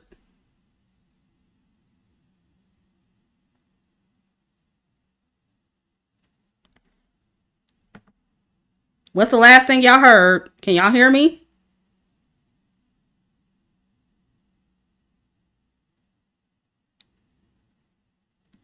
Push 1 if you can hear me in the chat.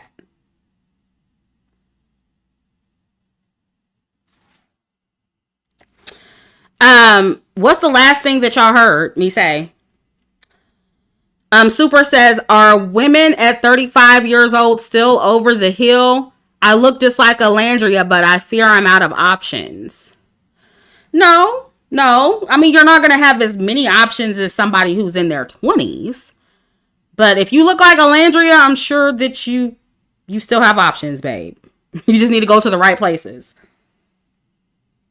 And what y'all don't understand is women over 35, men over 35. Do you know how people get remarried all the time after getting divorced or whatever? They find love later in life. Stop believing that red pill nonsense about y'all hitting the wall. That's not actually a thing.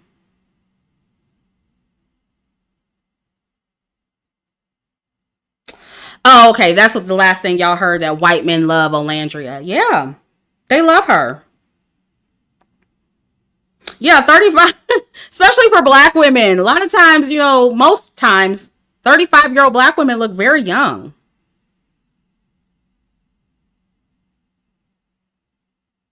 I just feel like y'all need to stop limiting yourselves. Just like Olandria, stop limiting yourselves to black men only. Like this is the main message y'all should have gotten out of this show. Stop limiting yourself to black men only. Expand your options and learn how to read the signs when men are attracted to you versus when they're not. And so now let's move on to Chelley. Chelley, another beautiful black woman that was on the show. Like I said earlier, Chelley, I really like how lighthearted and open Chelley was at the beginning of the show. She was definitely open to dating out because she did pair up with Austin. Okay, y'all tell me in the chat. Okay, Ace is cute. I think Ace has the most cutest face. Okay, but physically, I don't know. I think Austin is cuter than Ace physically. I'm not just saying that because he's white. I'm saying like his build, his height,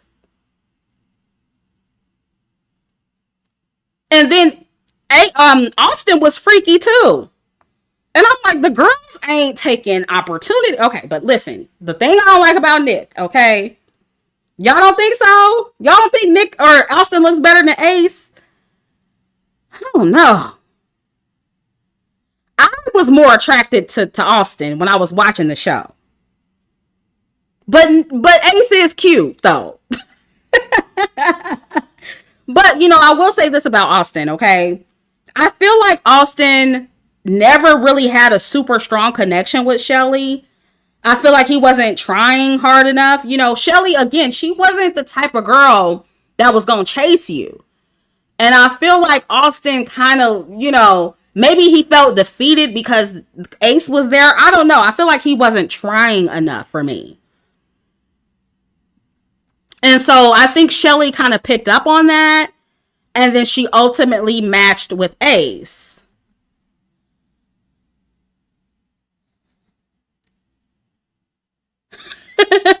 Yeah, Chaco says Austin's voice also gave me the biggest hick. Austin gave gay vibes to y'all? I don't know. I thought Austin was hot.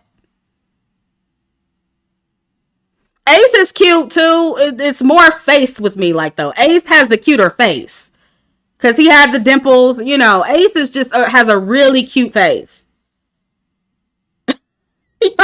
Y'all said peg vibes. Y'all need to stop. What about him makes you think he's gay? I can't. Oh my god. That is so funny. Yeah, okay, some of the girls agreed with me. I thought Austin was fine. I'm like, and then when he was talking about how he was talking to somebody about how sex is really important to him. Like, that's another man I would have been feeling all up on. Girl, if I was Chelley, I would have been feeling all up on him.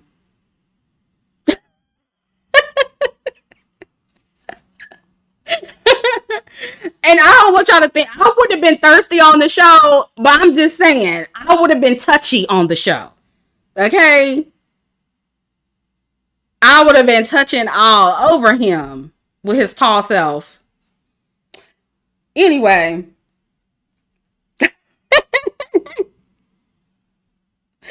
but it's whatever. I do think that Chelley and Ace made a cute couple, but I kind of do feel, because Ace, isn't he like 22 years old? I feel like he was a little immature and a little bit whiny and just a little touchy to me. Y'all talking about how Austin seems gay. I mean, I won't say that Ace seems gay, but he does seem a little bit feminine and touchy and sensitive to me. But he's also a black man. I'm sorry. I'm not sorry. But, he's just a little too whiny for me. I don't like whiny men. He is a little bit emotional. A little bit emotional for me. Yeah, Bryce. But he was young. He is young. And, another thing with Ace, I feel like, and let me know what you guys think about this. I feel like Ace only wanted to be exclusive with Chelley when he felt competition with Chris.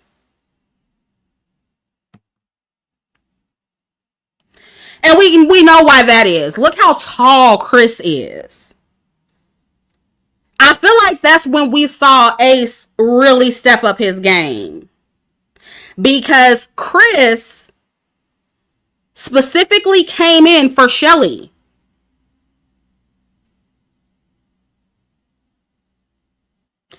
And so I kind of feel like Ace only wanted Chelley to kind of close off with that because Chris came in.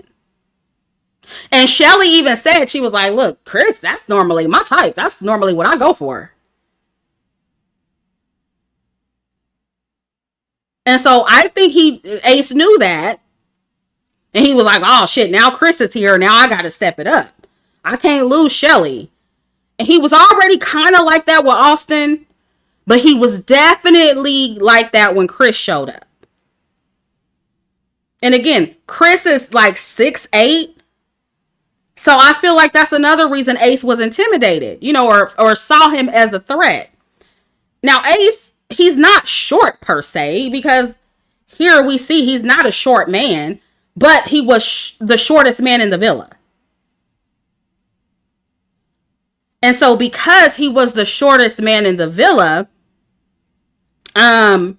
he had the short man complex specifically in that environment. You get what I'm saying?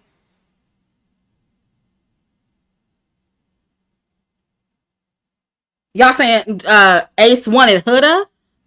Well, she did raise his heart rate the highest in the heart rate challenge. So I don't know.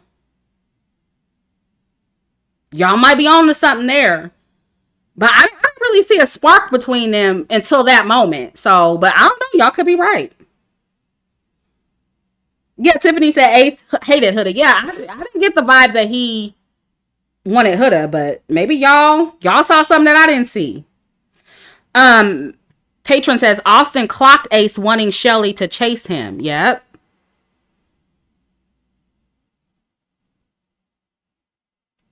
He sure did. I forgot about that part where he was like, yeah, she's not the type. Was that him who said that she's not the type to chase?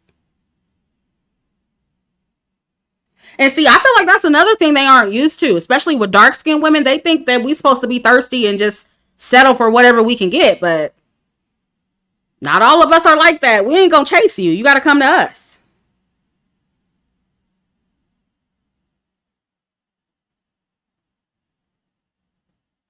Oh, y'all said he was attracted to Huda in the beginning. Oh, okay. Oh, he said he likes Huda's look. Okay, well, that explains why he chose Amaya over Chelley. You remember when he did that? Remember when they separated and went to Casa Amor and he chose Amaya? Isn't that when he chose Amaya, or am I tripping? I think that's when he chose Amaya, right? And then when he found out she was batshit crazy, he went on back to Chelley. He he went on back to Chelley because Amaya was a little too much for him. Okay, Amaya was the bombshell. That's right. That's right. That's correct.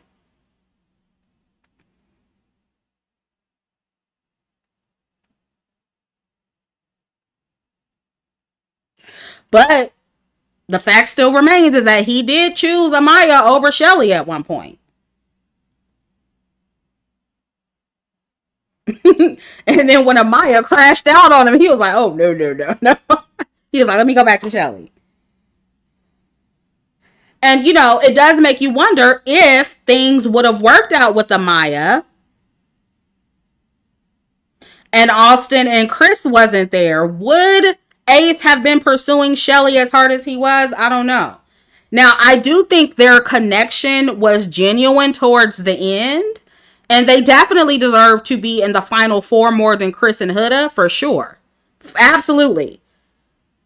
But I don't trust Ace like that. I don't know. I don't trust him like that, especially after his best friend came out sideways like that. That's your best friend and she talking like that? Yeah, I don't trust you. I don't trust it.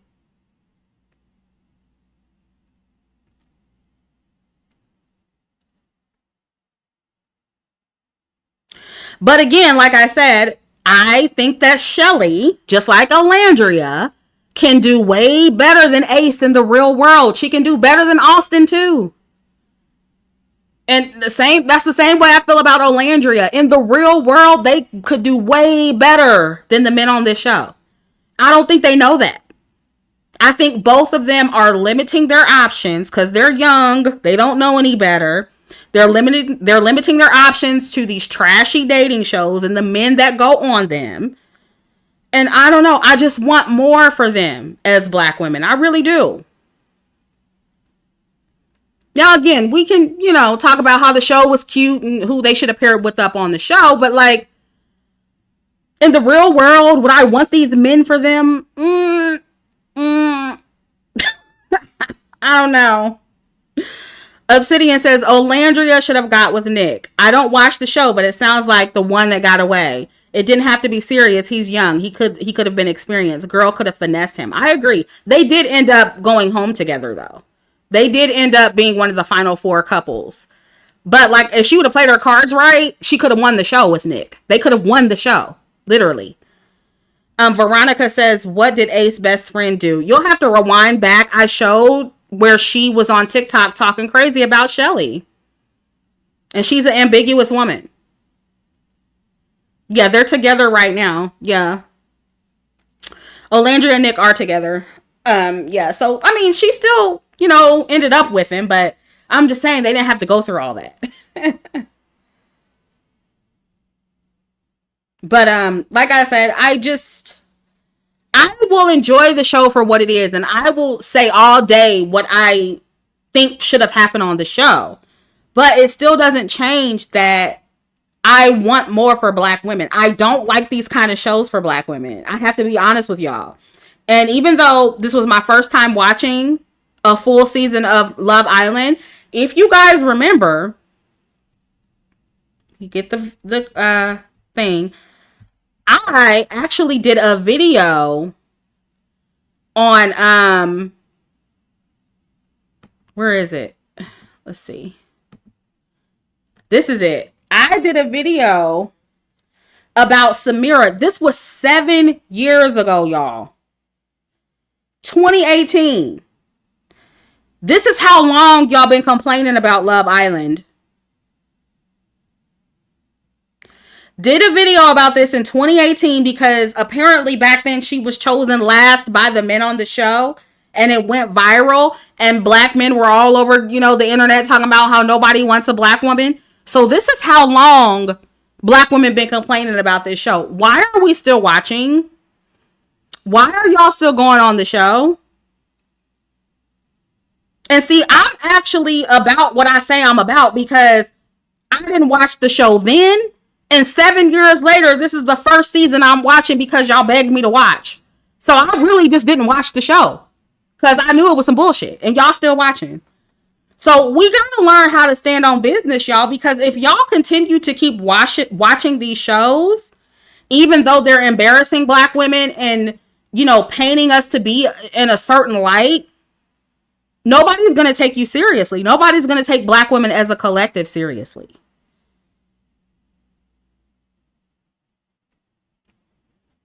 Nate says, but the representation was good this season. Yeah, but look at all the racism that followed. Look at what production was doing in terms of painting black women to look a certain way.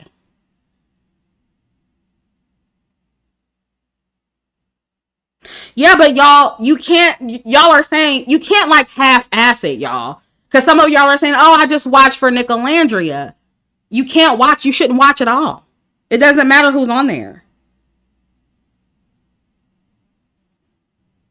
And all I'm saying, look, you can do what you want to do, but all I'm saying is that the next time, it's going to be a next time.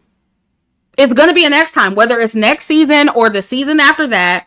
It's going to be a next time when there's racism, colorism on the show, where black women are made to look a certain way, where the audience is going to be racist towards them and the network doesn't address it. This is going to happen again. Are you just going to keep watching and complaining?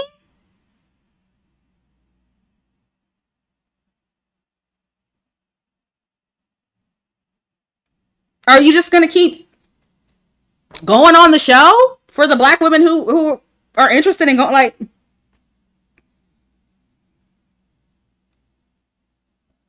at some point, you have to stop, y'all. That's all I'm saying. And if I said this in a video in 2018, and y'all are still I have to assume that you like being humiliated at that point. Like, why am I doing another video in 2025 pretty much reminding black women of why they shouldn't participate in these shows?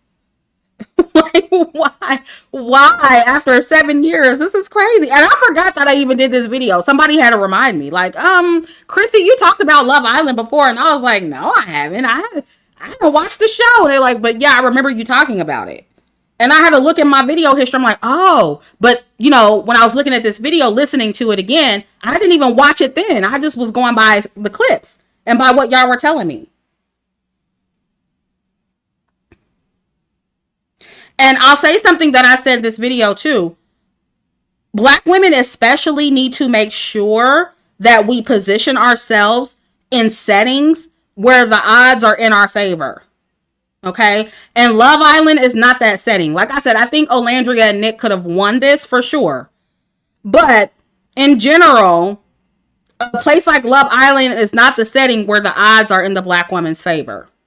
Shows like this, as we can see, are usually going to show black women in the most negative light possible if they can. The men there will most likely mostly be colorist. And black women, we don't need to be there. We just don't need to be in attendance. And, I'll say this. We can experience what they go through on Love Island in real life. We can experience that anywhere.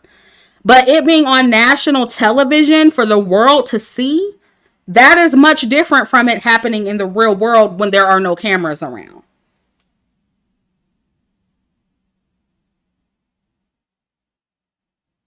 Yeah, y'all are saying, what are you trying to ask me? Like, what shows do I think black women should go on? None of them. Most of these reality shows are trash. And if it was up to me, black women wouldn't be represented on none of these shows. And I know that's unrealistic, but I just don't think.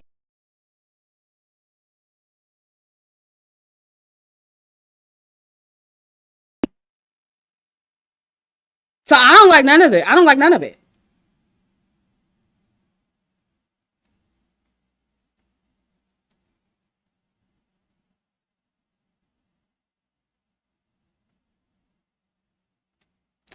So yeah. Um, let's talk about Huda. I don't really have too much to say about her. Like I said earlier, I said all I said really wanted to say about Huda earlier, but she's very masculine, dominant. So when it comes to her dating life in particular, Huda just needs a very feminine, passive man that allows her to dominate him. Because that's why it didn't work with Jeremiah and with Chris, because they don't want to be dominated. And some men are into that, but these aren't the kind of men that are into that.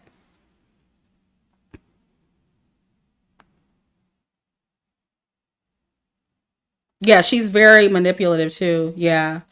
Court says it's hard being a viewer. The way I was going crazy defending Chelley and Olandria and got called every name in the book but a child of God, I'm tired. Yeah, and so if it's to that point where you watch these shows and you get stressed out and you're going back and forth with racists and colorists in the comments, you need to withdraw your viewership. You don't need to watch. That's how I feel about it. They don't deserve our viewership. They don't deserve our presence on the show. They don't deserve any of that, if you ask me.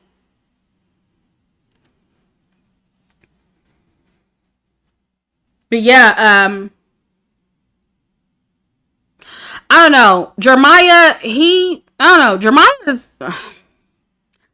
see the hype when it came to Jeremiah. I'm just gonna be honest. When I saw him, I was just like, okay, he's okay. I don't know. When it comes to the men on the show, I'm not attracted to Jeremiah or Chris. I mean, are they nice looking men? Yeah, but when everybody was like, ooh, Jeremiah's so fine, and I was like, okay. Yeah, he's okay looking, but yeah, and something else that I want to point out, Huda and Jeremiah, it reminds us of the reality that for many childless single men, single motherhood is a deal breaker. Jeremiah, I feel like, he was willing to kind of stick it out on the show, but he really wasn't feeling that she was a single mom. Chris would have accepted it more than Jeremiah, but Jeremiah really wasn't feeling it. And I also feel like they got too serious too quick. They got serious too quick. But they're just like that. Both him and Huda are those kind of people that just move fast and fall in love really quick. Patron says Huda is a narcissist, abusive, cursing stripper who left her kid to give cat out to 2 men. What? She's a stripper. Black women could never fix the inside now and not the outside. Girl, that's what I'm saying. And that's why I feel like they were trying to play up Chelley and Olandria's quote unquote aggressiveness because Huda was crashing out so bad. That's why they cut out her throwing stuff and all that stuff, because it was a bad look for women who look like her. That's what it is. But I didn't know she used to be a stripper. But I'm not surprised. Yeah, she was kind of doing stripper moves on the show. Yeah, now that I remember. But yeah, she was way too thirsty, way too masculine.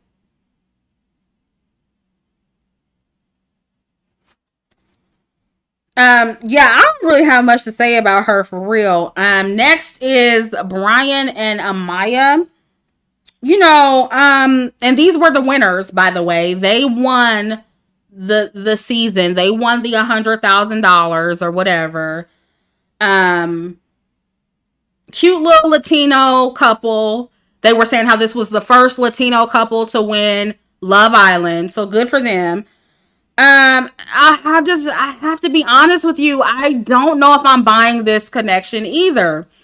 And first of all, I feel like Amaya was way too thirsty for me. She pretty much chased every man she had connection with. And I just really feel like, this is just me, I feel like they just wanted to be on the show. So, and then her crying over Ace, that was another thing that was crazy. That's why Ace ran away from her, because she was crying over him. That was so weird. I'm like, girl, you just got here. Why are you crying over Ace? That is weird. Oh, or please let's not argue about this girl's blackness. She didn't claim that she was black on the show. She said she was Dominican. And usually when Black Dominicans and Black Latinos are, they claim their Black ancestry, they say that. They say, yeah, I'm Black Latino. So please don't be trying to claim this woman when she don't want to be claimed. Let's not do that, especially not in my comment section. Y'all need to stop. But, yeah. And, look, she did grow on me towards the end. I was like, okay, I get, she's like bubbly and she wants to have fun, So I liked her better. I liked her personality better towards the end. And, I will say, I feel like her and Bryan deserve to win out of everybody just because they understood the assignment of the show. Like, the point of the show is to move fast, be thirsty, be fake, hook up and fall in love within 30 days so you can win the cash prize, regardless of if it's the real connection or not. Regardless of if it's genuine or not. So, when you think of it like what the show is meant for, the purpose of the show, they kind of did it. So they deserve to win when you think about that. When you think of it from that perspective. So, I feel like they played the strategy pretty well. They came in to win. That's why Amaya was being overly dramatic and, latching herself on to everybody real quick. She wanted to couple up so she could make it to the end. Bryan, he saw the thirstiest girl there and he was like, you know what? This is who I need to hitch my wagon to because I know if I lock her down, she ain't going nowhere. And, she was also, I think he liked her personality too at some point. But, if you notice, he didn't chase her at all. Like, she did all the chasing. He didn't really initiate anything. He didn't have to. So it was a very easy position for him to be in. So he just kind of took it and was like, hey, well, shit, if this is going to get me to the finish line, then, hey, let's do it. Let's get on here and pretend and let's win this money. Okay. So, yeah, when it comes to who understood the assignment of the show, it was them. So they deserve to win.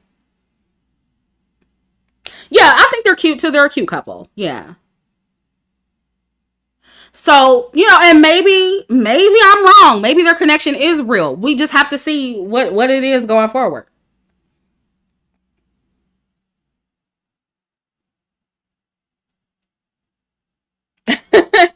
Just the girl says facts. Bryan got a free ride. Yep.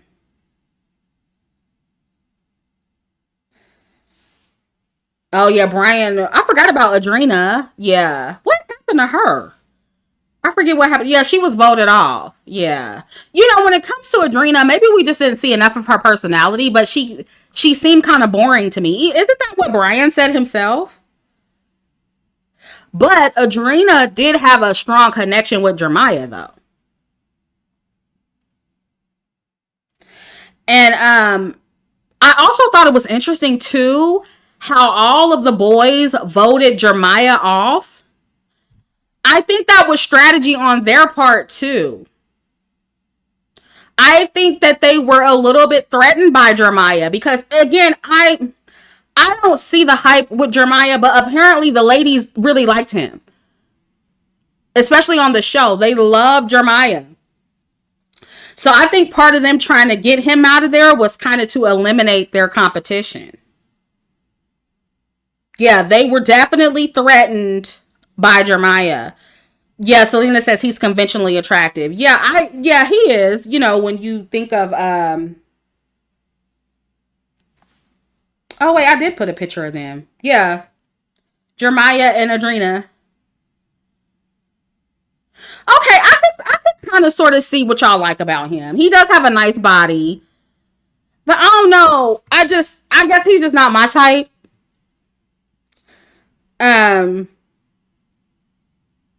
Yeah, y'all agree that the men were a little bit intimidated by Jeremiah.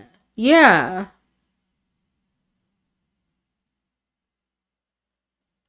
Com says after the show, Andreina says she was napping all the time. Oh, was it boring to her?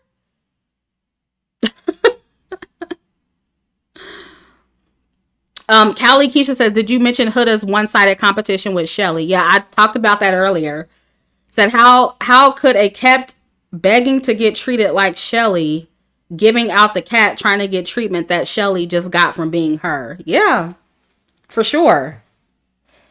I feel like, that's one thing. And I feel like that's why everybody was trying to go so hard to make Chelley and Olandria the mean girls and the bad girls, because they came out looking like the more stable, and they are really in real life, just the more stable, level-headed, more respectable women on the show.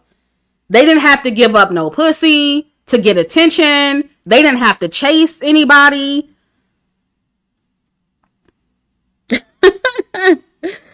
So, yeah. The girls was just giving out pussy all over the place. I was like, dang, y'all. I mean, I know y'all want to get chosen. I know y'all want to make it to the end, but you ain't got to do all of that. Now, for the people who have already watched Love Island, who have watched other seasons, is it always like this where the couple who makes it to the end are like really close and they're already fucking and they're, super duper in love and all that stuff? Is it always like that? Like, is that like a silent requirement? Like, does everybody have to fuck each other and pretend to be all in love and head over heels to make it to the end? Because that's what it feels like. Y'all said no? Right. Siren says, and still didn't get chosen. Yeah, you putting out the coochie and you still not getting chosen. That's crazy.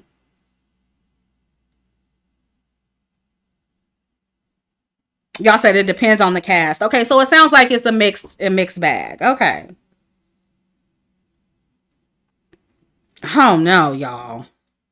Y'all asking me to watch season 6. I ain't gonna be able to do it. I'm so sorry. I cannot do that. Like, this was hard enough to watch 30 something episodes. I can't do that again. Now, I will say I didn't watch the After Suns. I think I watched the one with Chelley and Olandria, but that was it. I didn't watch the After Suns, the little, in between shows where they were talking and interviewing and stuff. I didn't watch those. But I'm not a reality TV girly. Like, I used to watch some reality TV back in the day, but I've just outgrown it. I can't do it. I can't stomach it. And especially with all this backlash, like, no, I can't do it again. So y'all can't ask me to do this again. Y'all gonna have to get somebody else to do it. Y'all gonna have to get somebody else to do it. And, it was so crazy, like, seeing everybody crying and like they've been knowing each other forever. Then the dramatic music, the soundtrack was pissing me off. I was like, why? Why are y'all doing this? At moments, I ain't gonna lie, that shit had me laughing. Did y'all see where when Chris and Huda were on their last date and then the girl came in and started singing just randomly in the middle of the date? That shit had me cracking up. I was like, this is crazy. I just couldn't do it. I was like, this is so fake. Like, when that part happened, I busted out laughing. I was like, are you kidding me? And Chris was just like, he was looking and then he kind of waved at. I was like, and then when I was looking at it, I said, well, who the fuck is that? Like, when I was watching that scene, I was like, who the fuck is that? And then when she started singing, I just started cracking up laughing. I was like, this is crazy. Like, that. Why did they send her in there at that moment? That was crazy. Yeah, and then the girls were mad that he didn't carry her through the water when they were walking through the water. Girl, I didn't care. Like, why did y'all expect him to carry her so he could be a gentleman or something? Like, that girl didn't even really like him like that. This nigga had to beg for her to kiss him in public. So why would he want to carry her through the water? Like, girl. Chris was embarrassed. I would have been embarrassed too. I don't know. This shit is just so fake to me. So fake.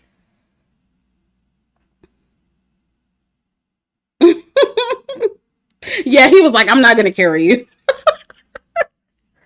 That was embarrassing. If I was Huda, if I was Chris, I would have been embarrassed. Like, especially Huda. If I was her, I would be so embarrassed. But she has so much of a fan base that she probably, once again, because she never, that's another thing. She can't see herself. She can't see when she's in the wrong. She has no self-awareness at all. So it's like, I'm pretty sure, all of her fans are enabling her. They're trying to make her feel like, and then when she has the backing of all these huge brands, she'll never be able to hold herself accountable after that. Because so many people supported her dysfunction and enabled her bad behavior. So people like that will never change. That's a damn shame.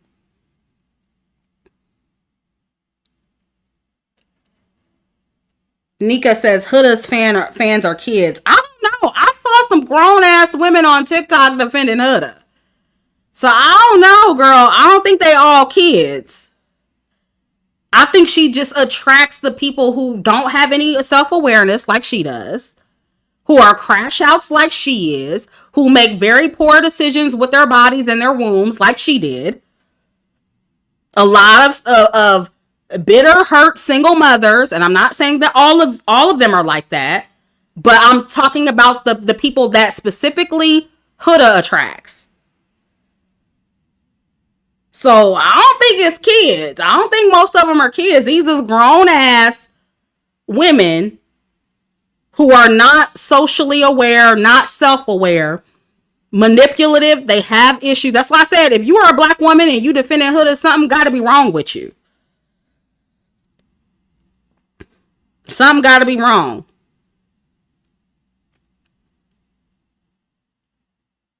And another reason I couldn't do this show is because all of the kissing that they did, just kissing on everybody in those challenges. I'm sorry, I couldn't do that.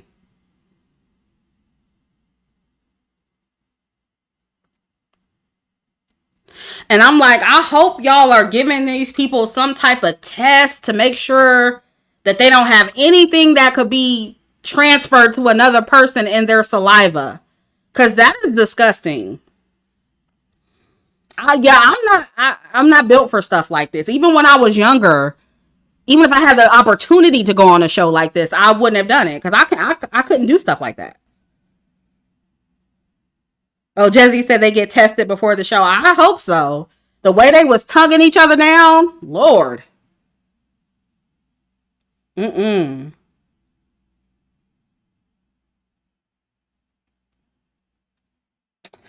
But that's the point of the show. So, yeah, it's been 2 hours, y'all. So that's all I have to say. Okay. I'll be honest with you. I only watched season 7 because this review was highly requested by my subscribers. But y'all gonna have to get somebody else to do it next time. I'm not watching again. Love y'all though. Love y'all. Okay.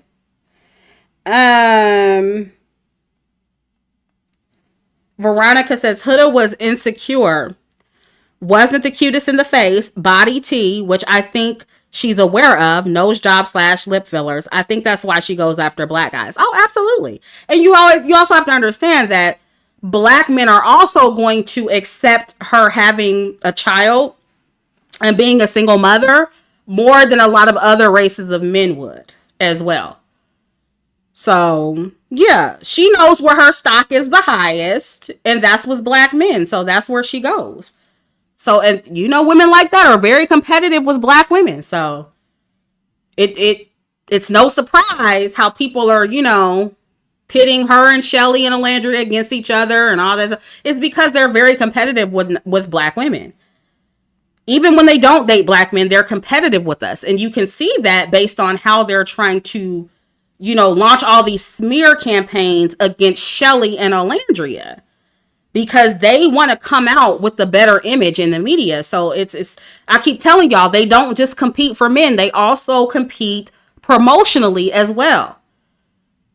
If their phenotype or their image is out here looking bad, they're gonna try to drag black women down with them because they don't want to look bad by themselves. And because a lot of the white men over in those networks, they own the networks. There are a lot of the producers are white men. White men are on code with women who look like them. As a collective, white men stay on code with their women. They ain't like black men. So yeah, they're going to be like, oh, we can't have the white woman looking like this. This is women who look like us. If they look bad, we look bad. See, they think different from black men. Okay? So they're going to be doing that as well.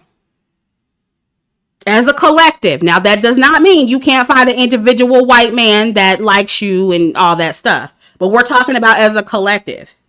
And when it comes to the media and who's pulling the strings, they're going to stay on code with their women. And I ain't even mad at them for that. Like, that's what they're supposed to do. But if we know that as black women, that means we don't participate and we don't watch. Get it? So stop watching. I'm not going to watch anymore. Y'all don't watch anymore. I don't want to come back 7 years later and be talking about, and this is what they did on Love Island. Because back in 2018, when y'all was complaining about this before, and when y'all got me to do that video, there's no reason I should be doing this again in 2025. That's crazy. Oh, I forgot about Coco. Yeah, she wasn't on code either. And that's what I'm saying. Like, any black woman, something wrong with y'all too. Like, that's just a whole nother conversation, how black women will side with the ops to think they're going to get like that trickle down privilege. And it doesn't work ever. It never works. So Coco trying to, throw Chelley or whoever she was trying to throw under the bus and take up for Huda, that's dumb. Girl, you're not going to get anywhere doing that. We're not even going to know who you are tomorrow. After all this is over, we're not going to know who you are. After the reunion, if they bring you back on there, we're not going to know who Coco is like that. Coco, did you get any? Because I saw that Huda has the most followers. She wants this trickle down privilege. Did some of that privilege trickle down to her? Did she get 1 million followers like Huda? Did she get any of Huda's followers?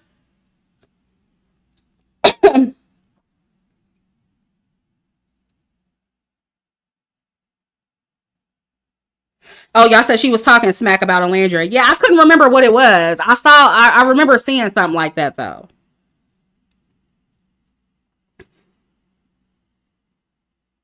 Yeah, and see, that's another thing, and we can talk about this in another video, how, dark-skinned women, we be turning on each other. We even do that on YouTube.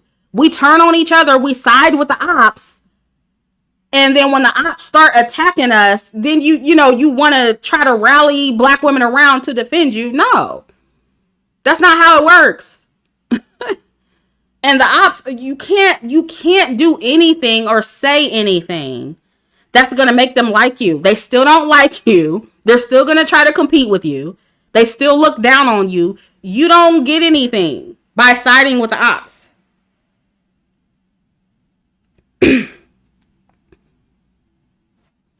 Yeah, tokenism got them in a chokehold, right? And look, there are ways that you can use tokenism to your advantage. There are different ways you can actually use tokenism to your advantage, but siding with non-black women, that ain't the way you do it. Especially black women like Huda, or non-black women like Huda, who are, let's just be real, in her community, she's the bottom of the barrel. In her community, she's bottom shelf. That's why she's chasing after black men. Okay. So what do you think you about to get with her when she's right there with you chasing after the same nothing ass niggas? Like, girl, you ain't about to get no credit for that. You're not about to get no pedestal for that. Like, at least if you're going to be a token, do it in the right place. Do it in the right circumstances.